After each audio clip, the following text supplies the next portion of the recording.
దెబ్బతీసిన పార్టీలోకి పోయి నువ్వు అక్కడ మనల్ని మనం విమర్శించుకోవడం వల్ల మూడో వానికి ఆదాయం కానీ మనకు ఎలాంటి ఆదాయం ఉండదు.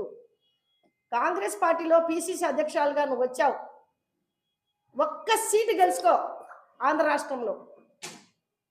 ఒక 1% 2% ఓట్లు ఏమైనా తగ్గించగలవేమో అది కూడా చెప్పలేము. కానీ నువ్వైతే ఇక్కడ ఒక్క సీటు కూడా ఇప్పుడు మళ్ళా రాజశేఖర రెడ్డి గారు మళ్ళీ పుట్టి రావాలా.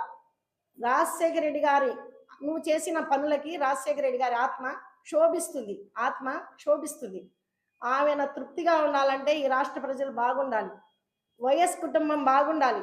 వైఎస్ కుటుంబానికి అండదండలుగా ఉన్న వాళ్ళే ఈరోజు సపోర్ట్గా ఉండి రాష్ట్ర ముఖ్యమంత్రిని చేసుకున్నాం. మళ్ళీ రెండోసారి కూడా రాష్ట్ర ముఖ్యమంత్రి వైఎస్ జగన్మోహన్ రెడ్డి గారే కావాలనేది మా